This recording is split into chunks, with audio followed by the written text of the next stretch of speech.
And you're very welcome back to our Decade in a Day festivities here on Off the Ball. I'm Ronan Mullen, joined for the next hour or so to recap the last 10 years in boxing with the Off the Brawl A team. It's Phil Egan and former Middleweight Champion of the world, Andy Lee. Lads, how's it going? All good. Happy Christmas and all that. Happy New Year. Yeah. Decade in a Day. It's tough to condense everything down into an hour, but we're going to try. What's your top line thoughts before we get stuck in? Good, positive, bad, indifferent? What do you reckon?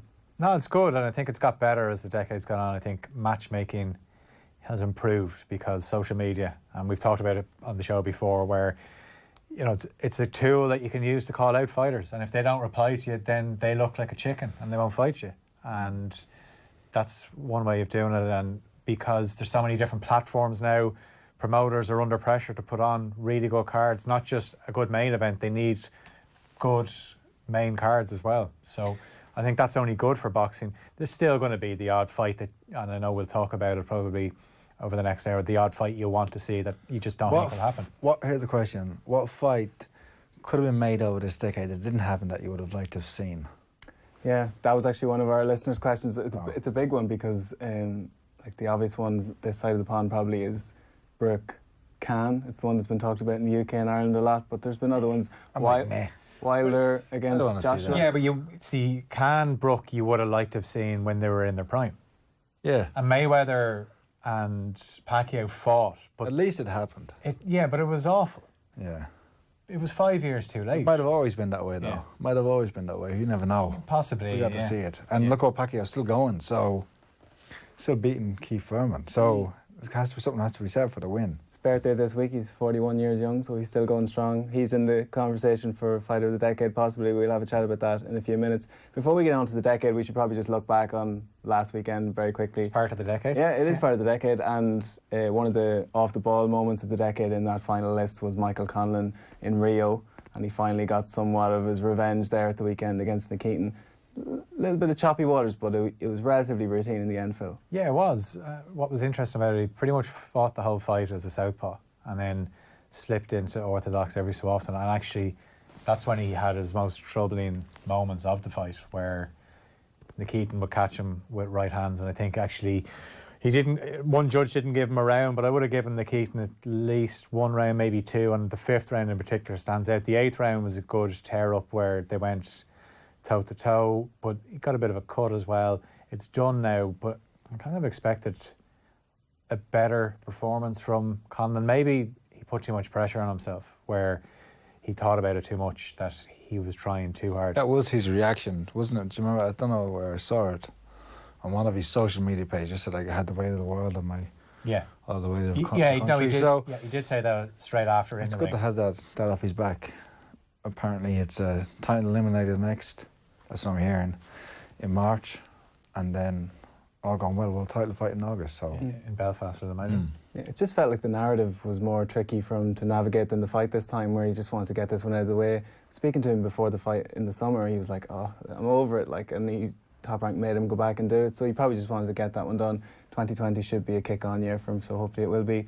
It's definitely a kick-on year for Teofimo Lopez, Phil, and I know you were pumped for this last week. This was the fight I was looking forward to the most, and as good as it was, we only got 2 rounds of it, but some knockout. Yeah. Well, some stoppage, and you knew it was going to end early. I didn't think it would end that early, but yeah. And what was interesting, before the coverage we had on Air Sport over here, they did a sit down with Teofimo Lopez and his wife beforehand, and he was just kind of talking about some of the troubles that he had, and that's probably why he didn't look so good in his last fight. But he was back doing a celebration in the ring. Some man for a flip, but Lomachenko. Each for a right hand. Yeah, that's going to be. And the difference between one landing and one missing. Yeah, it was a split. It was like, you know what I mean? It was an inch or two, there wasn't much in it. And Lopez against Lomachenko has sort of airs of Mayweather against Canelo, where Lomachenko might think, let's take this guy now before he gets really good. And that's looking like April, so that'll be a great start to the next decade. And one man who's been very dominant this decade is Terence Crawford, who's cleaned out the light welterweight division and since moved up, almost could be considered the guy at welterweight, even though his resume wouldn't dictate that.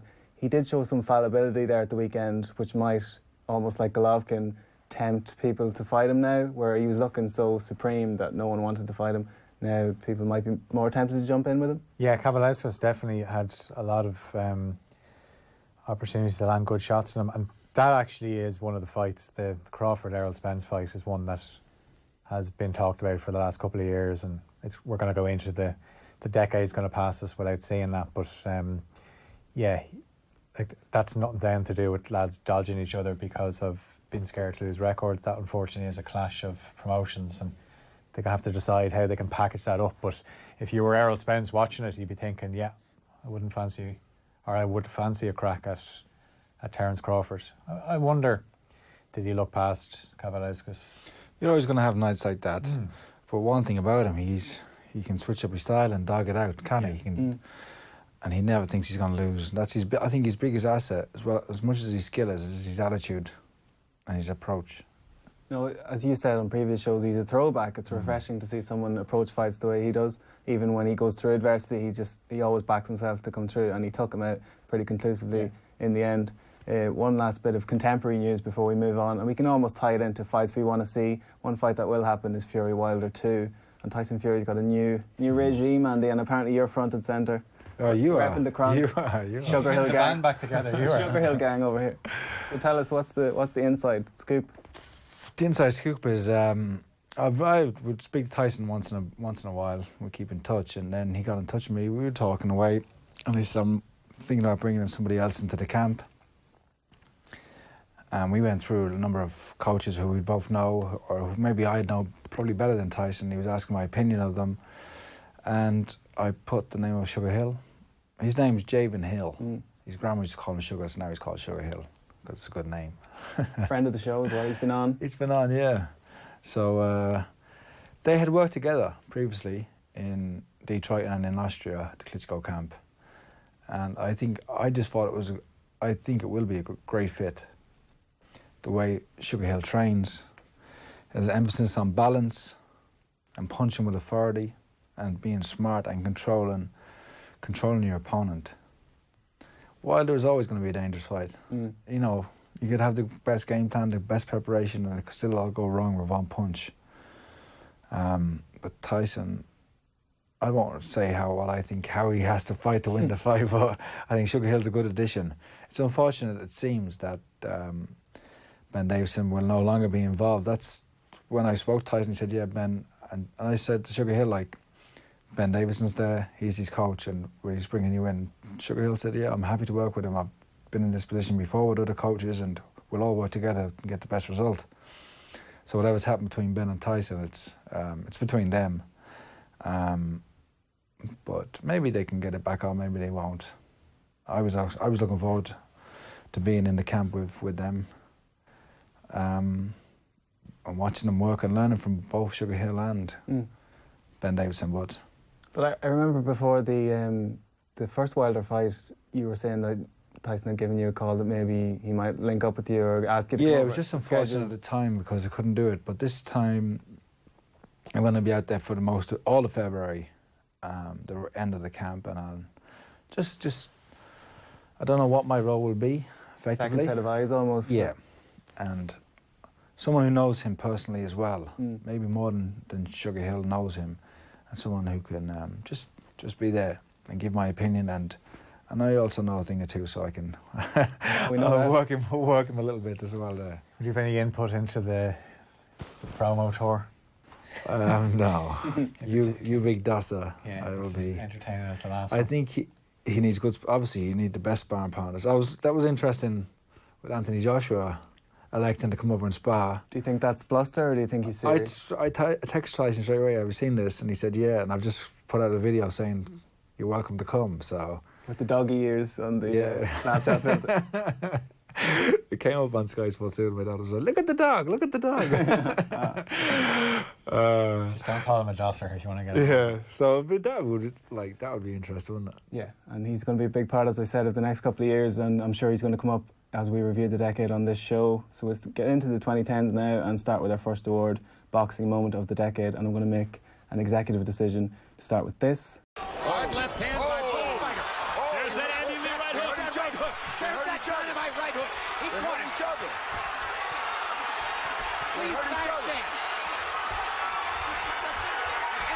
De La stops the fight with Korobov standing up, and Andy Lee has another miracle victory. That is so far the signature win of Andy Lee's career.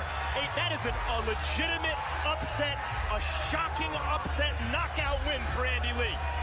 There you go, former middleweight champion of the world, Andy Lee, knocking out Matt Korobov for the WBO title. Andy, what a moment that was. It's definitely my moment. Well, how do you define a moment? What have you got, Phil? We're not going to get into the moment versus Wrote down achievement. a few things. Favourite moment? Look, just to prove it wasn't a fix. Andy Lee becomes world champion. Well, I think that should be across the board here. Yeah, that's, of all the things we're going to discuss today, I think that's comprehensively our favourite moment. But obviously, I didn't know what else. Like, without my moment, I think Katie Taylor becoming Olympic champion in 2012. Yeah. With everything that was riding on it, the build-up from how many years and the pressure, and to do it like that, I think is probably my show. I also enjoyed Carl Frampton when he beat Leo Santa Cruz in New York. That was really special as well, because 2 undefeated fighters, and Santa Cruz was looking unbeatable at the time, and Frampton went in and really beat him. I just think that not to disagree with you, it was a totally great moment. I think think that the way Katie kind of captured everyone following it, I don't know, but definitely Carl Frampton. There are so many. It's so hard, and you're always I think we're always going to be prone to recency bias as well when you're summing up a decade. But like that's 2012, and you're right. Like the pressure, she was the poster girl for women's boxing, and you know people just took her for granted she was going to go to London and win the medal. And I can only imagine the pressure on her. So when that moment when they raise her arm, like that. I can remember watching it. I actually watched it at home on my own, because I think for the semi-final I was in the office, and people that wouldn't watch boxing, obviously Katie gets hit. That's part of it. She doesn't get hit that often, but so every time she got hit, people would be screaming, and I was like, no, I need to watch this at home on my own, in a room on my own, because this is just going to be torture. But when she won, then like you find yourself getting emotional, because you followed her for so many years, and then she finally gets to the top of the mountain. And Katie's going to come back around when we get to Women's Fighter of the Decade, but Andy might be too embarrassed to talk about the Korobov fight, but he brushed that back pretty quickly. But we should go back to that, Andy. So at the turn of the decade, so you just fought, I think your last fight of the last decade was in Ireland, and then your first fight of this decade was in Ireland as well. Oh, yeah. So can you get back into your mind's eye, like where were you, do you think, coming into the new decade? What were your goals in 2010 time? 2010, I think I was obviously on the title trail, I guess. I was looking to push on and try and fight for a title. I was dying to get a rematch with Brian Vera, trying to re-establish myself after that loss. Still, I think, get myself back to, I don't know, just get people believing in me again, even though I had won several fights after that loss to Vera. But it's a long time ago, I think I was just fighting and winning and getting, I was kind of on the road a lot in 2010. I think there was a period of time where I was fighting like every month, even though I'd had 18, 19 fights at that stage, so I was busy and picking up experience. But obviously, I think Martinez would have been the champion in 2010, maybe Kelly Pavlik, maybe Pavlik or Martinez. I think it was Pavlik, So those were the guys I was looking at, Those fights never happened, but... And goals change, obviously, so going back to, say, the previous decade, going into the 2000s, turn of the millennium, it was all about Athens or getting to the Olympic Games. You did that at a time when it was rare that we were well represented at those games, and then similarly world title time, like that was a big goal to achieve, and you got there ultimately. So and you look at what Irish boxers have done in the amateurs and in the pros since, so I was a trailblazer. That's it. And like that Korobov fight obviously stands alone in terms of memories, but there were so many things dotted across the decade, like Craig McEwen, such a memorable fight. Even the Quillen was a bit of a slugfest. Like a lot of people talk about that one still. Is there any other highlights beyond the obvious?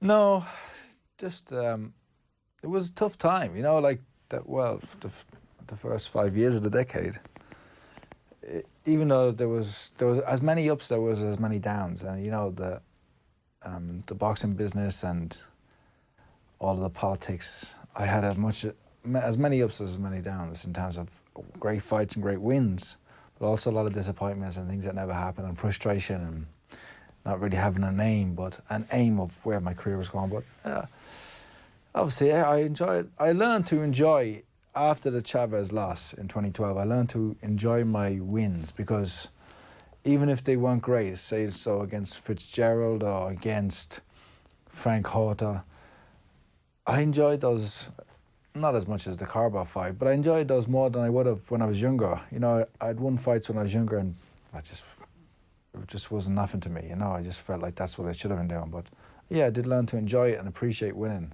because I had so many bad setbacks. That's what I would say. Yeah. Mm. Well, 10 years ago, I was just about finishing school. I was an Andy Lee fan, so this is still quite surreal that we're presenting this show. But Phil, what are your memories of the Carball fight? I left my cousin's birthday party just to watch it in the room on my own, going ballistic. People didn't know what to... It's one of those where, yeah, it was on. I remember getting up. I got up to watch it because when you get to our age, Ronan, you know, you can't recover as quick. So I went to bed early. You know, it was one of those. Andy Lee's fighting for a world title, and got up to watch it, and probably woke the neighbours up when you stunned them with the first shot with that, and then, you know, I think by the end of it I was standing up throwing punches with you at the TV, and so yeah, and it's just an unbelievable moment. So beyond the Irish ones we mentioned there, like moments, the Joshua Klitschko fight for me felt like a big moment in terms of who was, like, the size of the crowd, 90,000 people. It felt like everybody was watching that. Lads, I don't think, like, friends of mine who hadn't watched a boxing match before of note and probably haven't watched one since were all keenly invested, and it was such an obviously entertaining fight. There was no like, oh, if you're a boxing fan, you'll enjoy this. You could see what was happening. Yeah, you could see. We're going to speak about fight of the year, and that's definitely a fight of the decade, but that's definitely in with a shout. That fight alone, isn't it? Yeah. Not just of, you know, it's something about heavyweights moment, as well. but it's, yeah. Because we love heavyweight boxing because of the way it can change throughout the fight, and that's what happened that night. And it was like a passing of the guard in a way that, like, when Fury beat Klitschko, it was kind of off Broadway a little bit. It went under the radar ever so slightly, probably because no one gave him a chance going over there, and then it was kind of caught everyone on the hop. This Klitschko-Joshua one was built as like the passing of the torch, and it almost went one way, then it went the other, and then came back to Joshua. So that felt like a defining moment, although the heavyweight landscape now is very different to how people probably felt after that one, where he's probably maybe third in the pecking order, but again, we can probably get back to that. We'll go on to Women's Fighter of the Decade. We already touched on Katie Taylor, and I think this one's pretty straightforward. We're going to break it down into Irish and world. I think there's a very good argument to say Katie's both. Like, she's by far the Irish one. Honourable mention for Kelly Harrington, world champion, very brilliant fighter in her own right, but Katie's a transcendent athlete, possibly the most impactful Irish athlete of all time, given what she's done. She's basically changed the face of an entire sport single-handedly. So for that, I just think she's nailed on for both of these awards. Yeah, I think that's one we can all agree on. Yeah, and can't put it in better terms than what you just said there. Yeah, and even like just the year that she's had, she's unified still going. 2-time. Yeah, 2020 is promising to be even bigger. Yeah, and like we'll give honourable mentions, obviously. Clarissa Shields, brilliant. If this was an American podcast, they'd probably be talking about her. Nicola Adams, Cecilia Breikhouse, undisputed, like, and Amanda Serrano, who's won titles in about 15 divisions at this stage. So they all deserve mention, but Katie seems like she's beyond the impact. She's beyond the ring. Yeah. She's beyond the ring, so that's why she's getting that one. The mailbox one's a bit more tricky, I think. So we'll start with the Irish one. I think there's a few candidates, Andy Lee included. There's a few. I don't come into it. Ryan Burnett, unified champion. Michael Conlon, world champion at amateur level, has done well as a pro so far. There's a few, but Carl Frampton seems to stand out here because he's won 3 world titles in 2 divisions and fought some big names in that time as well. So there's a few in the conversation, but I think he's probably getting my vote. I think Frampton, I give Frampton my vote as well. You mentioned the Leo Santa Cruz fight. That was the same year that he beat Scott Quigg. That was a fight that was talked about for a long time, and you know, the feeling was that it would happen eventually, and it might be in Belfast, but the fact that he went to Manchester and got the win, kind of really.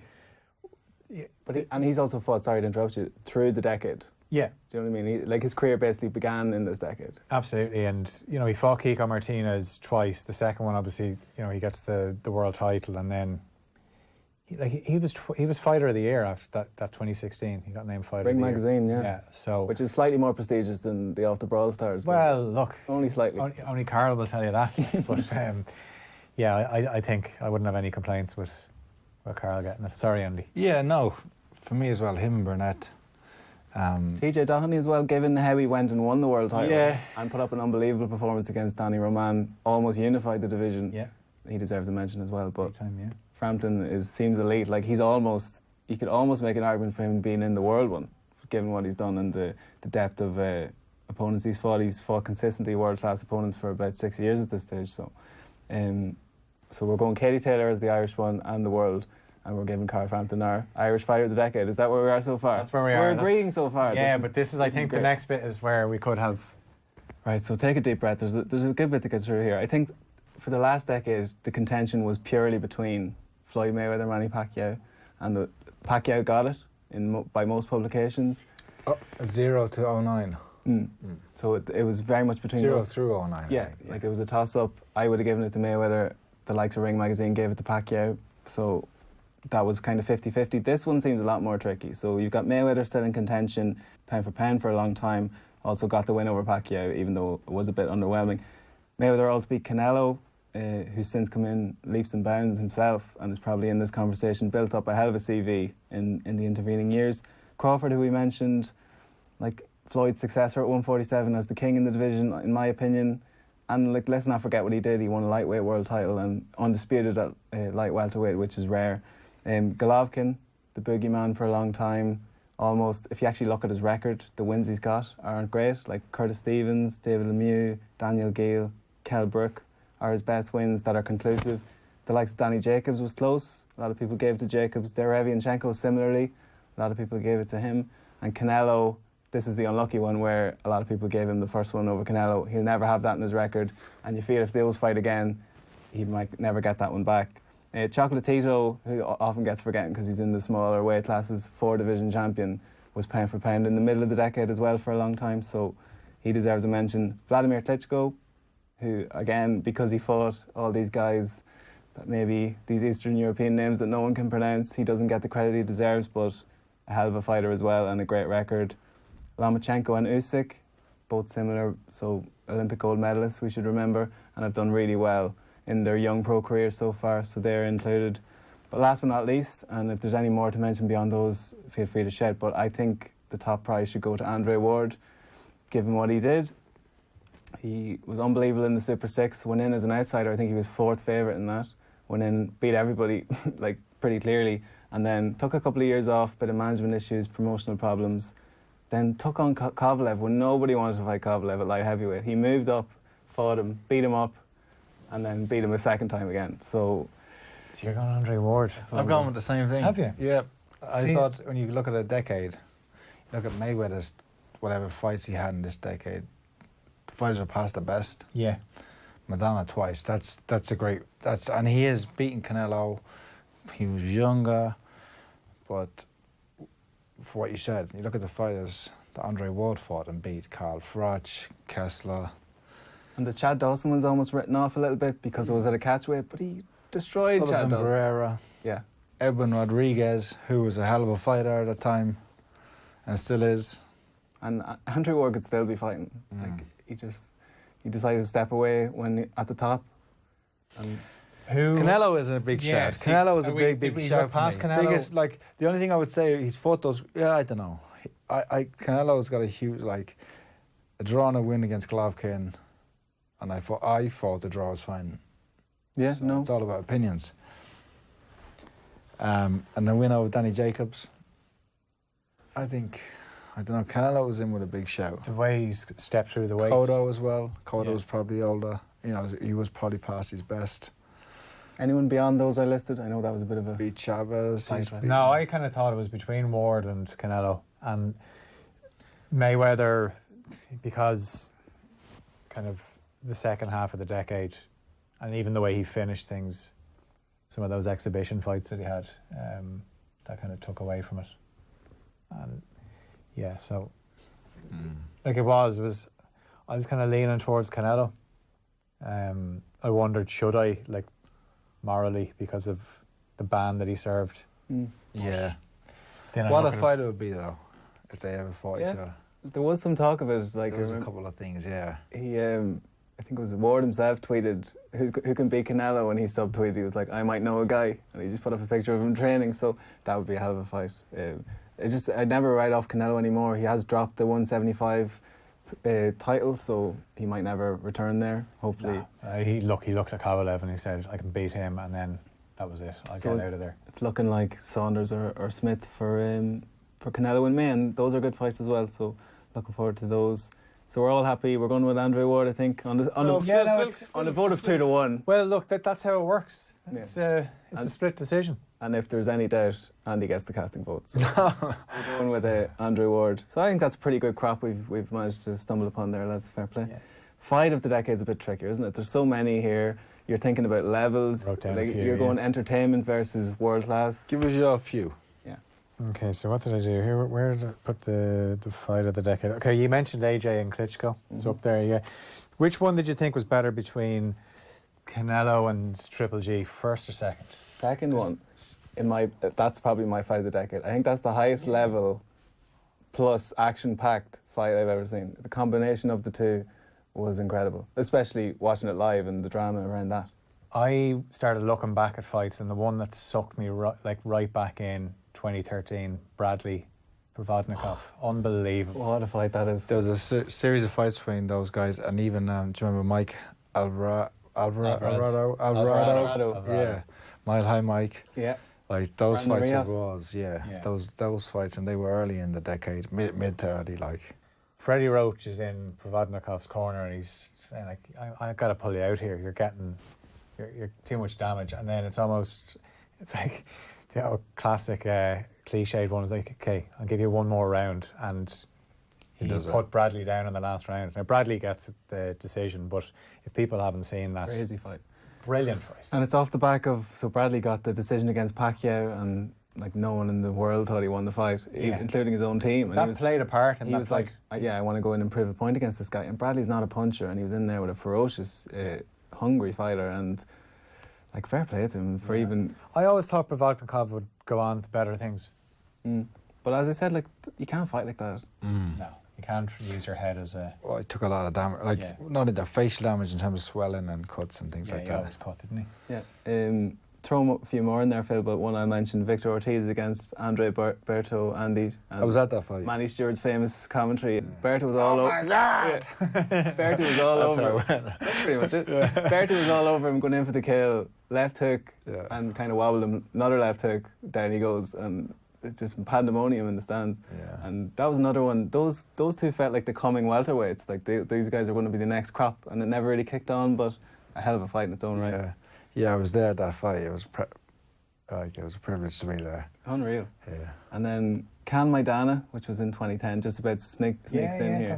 That's probably that's Can's finest Signature hour, win. isn't it? Yeah. It felt like that was a turning point, but in reality that was the highlight.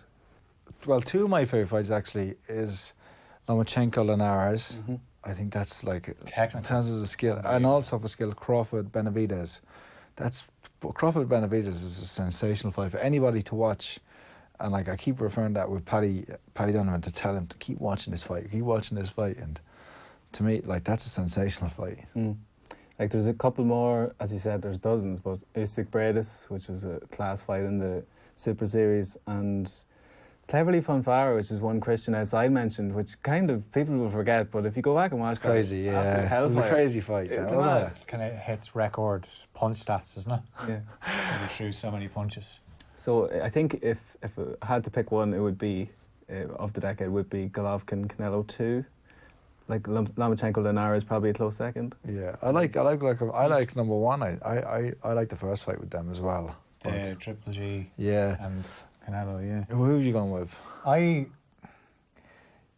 think the fact as well with Canelo and Triple G, why you probably pick it above, it's because of the stature of the boxers as well. Stakes as At well. the time, yeah.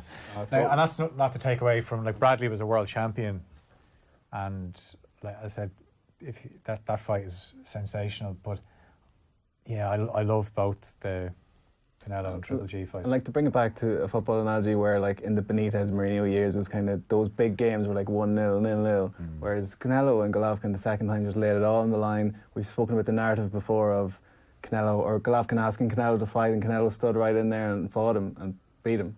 So for that reason I think it deserves a mention. I'm actually going with Klitschko Joshua for my fight of the decade. Yeah? Yeah. So we've gone... So you get the casting vote, Andy. No, but you've gone what? Golovkin, Canelo? Yeah, I go... Number 1 or 2? No, I went 2. All right. 2. So It's a draw. It's a draw. I'm giving out... It's a majority draw. No, so you got the same... I don't mind. I can see it. Joshua Klitschko, sensational. I just think it was a moment where people actually...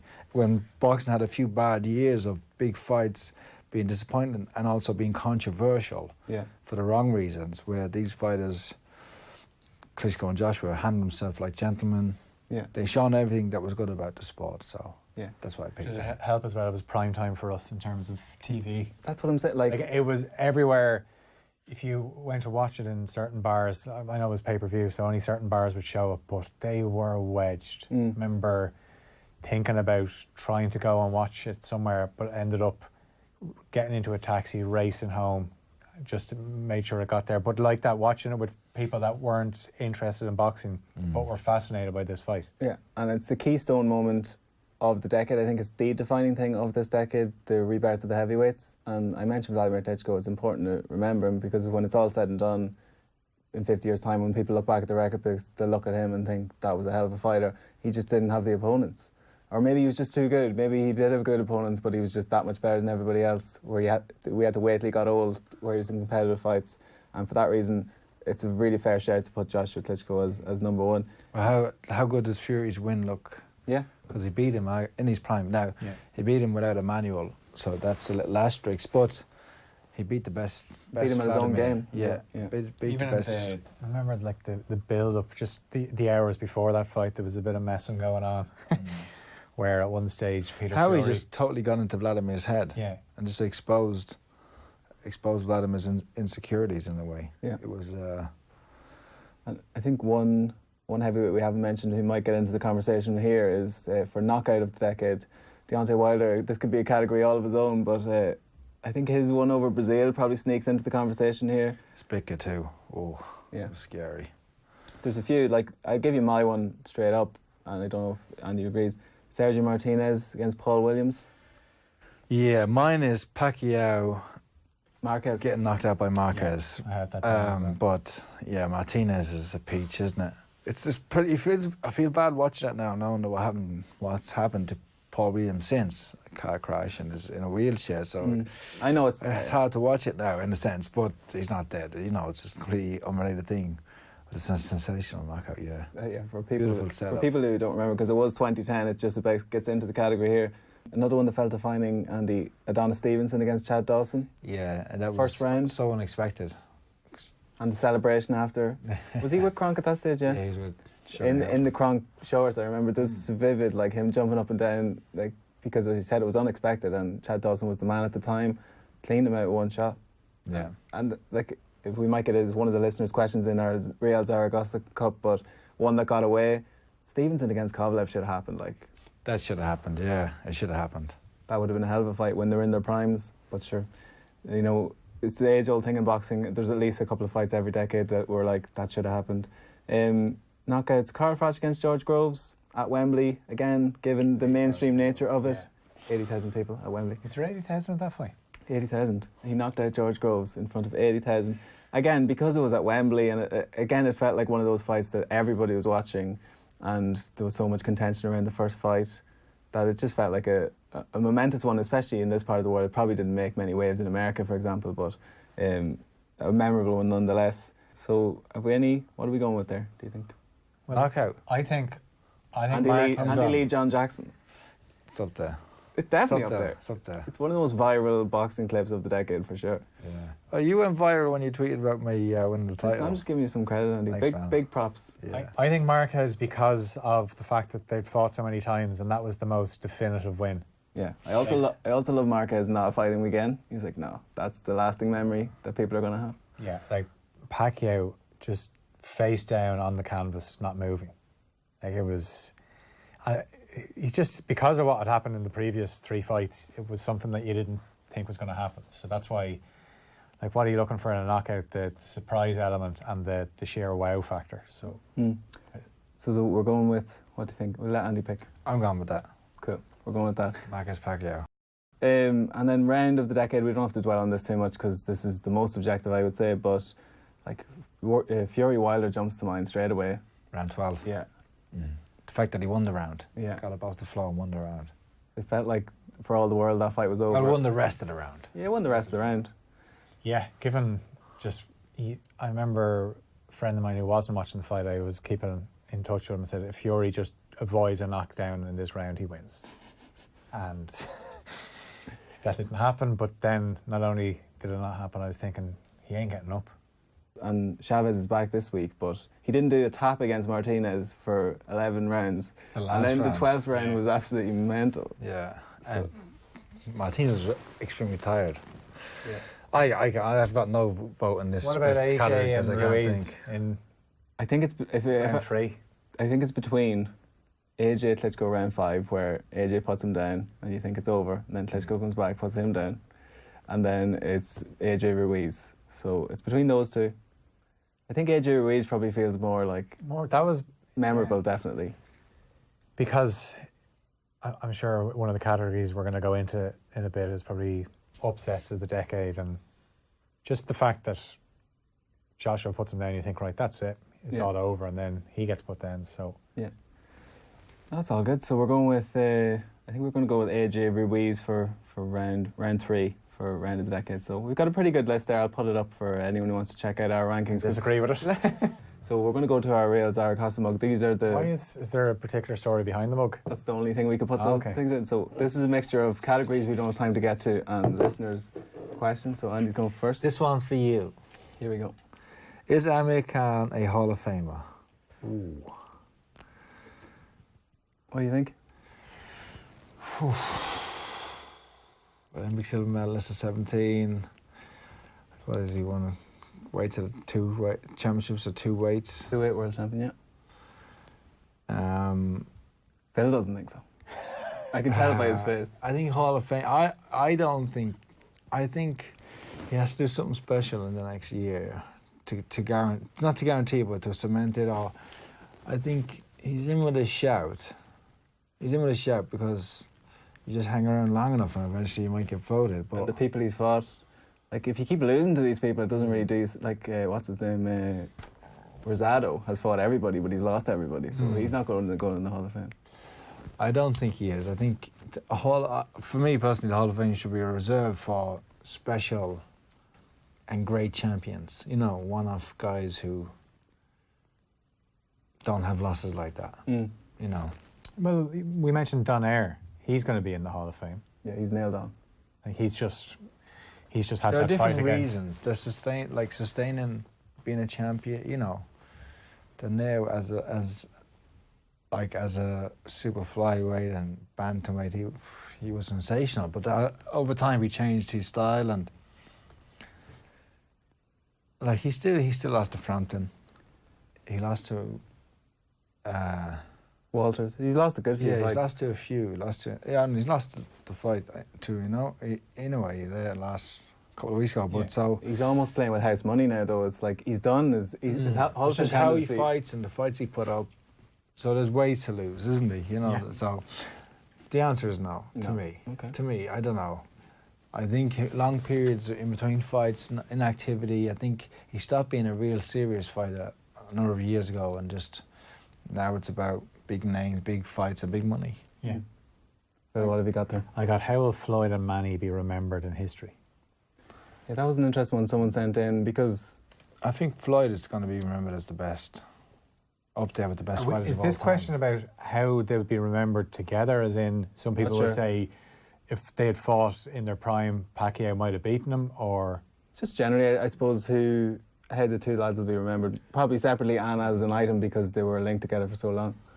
So I don't know. As Andy Floyd said, Mayweather was up there with like Ray Robinson and Ray Leonard. he probably doesn't get that quite now. Again, it's probably like Klitschko, where it'll be decades hence, where it'll be people will look back and look at his resume and think, like, he did unbelievable stuff in the early part of his career, like pre-Money Mayweather, like the pretty boy guy who was beating everybody, unbelievable fight with Corrales. He was just class. Like, so. Even late, like the late and at the end of the last decade, where he was, he obviously had that win against Hatton. He beat De La Hoya. So yeah, he has to go down as he would go down as a greater boxer than Pacquiao.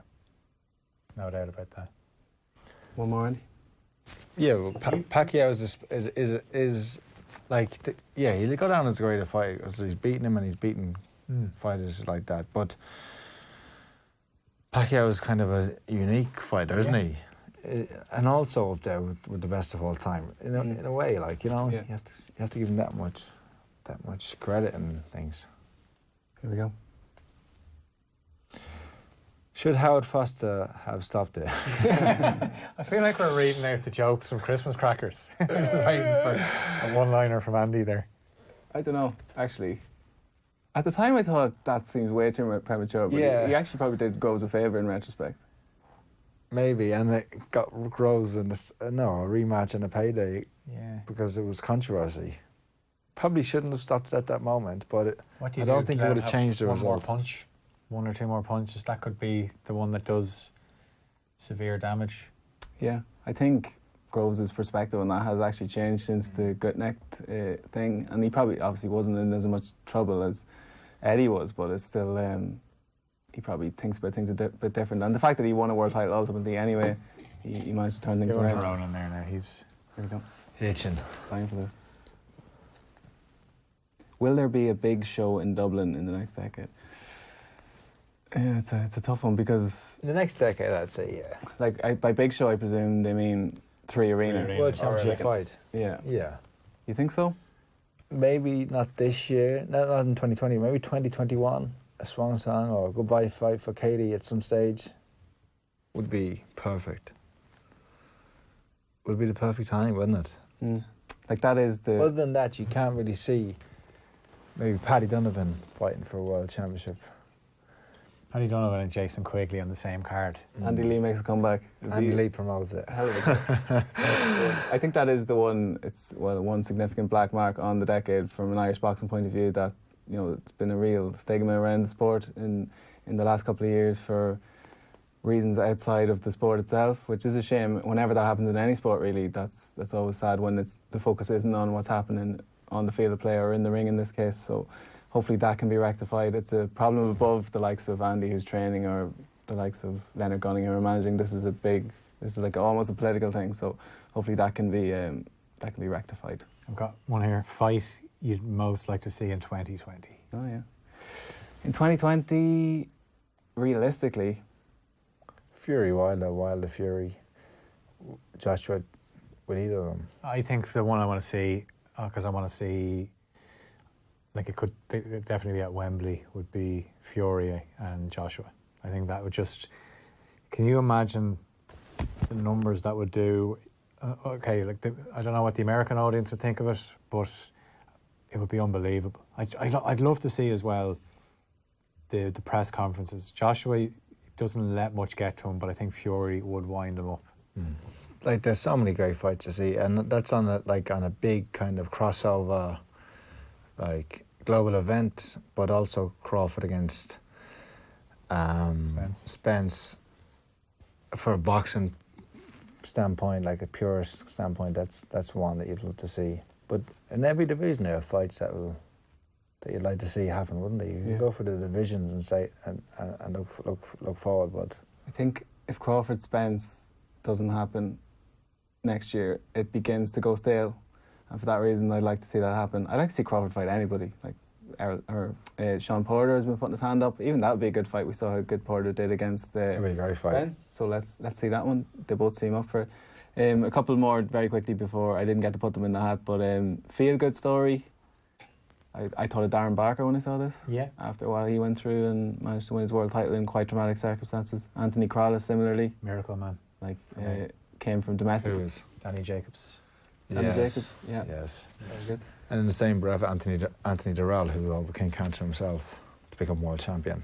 I think Tyson Fury, the fact that he came back from all those problems and stepped in against Wilder, and a lot of people thought he was crazy for taking on that fight with two like really low key, low energy fights, and then he was stepping into the lion's den, and afterwards the kind of reaction he got. So that, but I think Jacobs for me.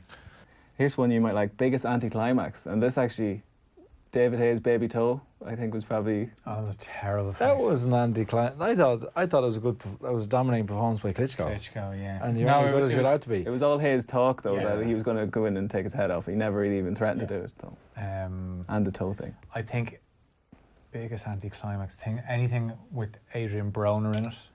Oh well, Broner Maidana wasn't an anticlimax. No, it wasn't. But he just talks, and then he doesn't really back it up. Rigondo. We got to see Rigondo in the flesh in City West. He came over here and dispatched Willie Casey, and just even the way there was just certain fights where he expected big things from him, and he just didn't. It wasn't down to a lack of ability. The ability was always there, but you'd love to know sometimes what was going on in his head. Yeah, even the way the Lomachenko fight went. A bit of a general one from Tara, but it kind of sums the whole show up really. What are we most excited about going into the next couple of years? So anything like beyond the fights that are coming up? Like Andy, it's a very exciting time for you with your brand new stable. Yeah, it's kind of, I've been drawn back into boxing in the last 6 months. We're never really planning to get back in and this kind of. I'll suck you back in. Next thing you'd be lacing them up for a world title shot. Obviously, Paddy progressing. Like by the end of the decade, he should be world champion. That's what I expect. That's why his talent. Anything else than that has been a real mess up by me or by him, really, because he's. I can't keep saying it, but he is sensational, Paddy. Jason Quigley will be world champion as well, and help Tyson Fury become the #1 heavyweight in the world, which he already is, but give him the belts. Solidify it. Yeah. That's pretty much it. Any other categories, Phil, we should touch on before we go? It's a hard thing to sum up. The best quote, actually. Oh, yeah? Yeah, it had to be Larry Merchant. Oh, the Ortiz one? I wish I was 50 years younger. yeah. Kick your ass to Floyd Mayweather. Yeah. Yeah, after the... That was classic.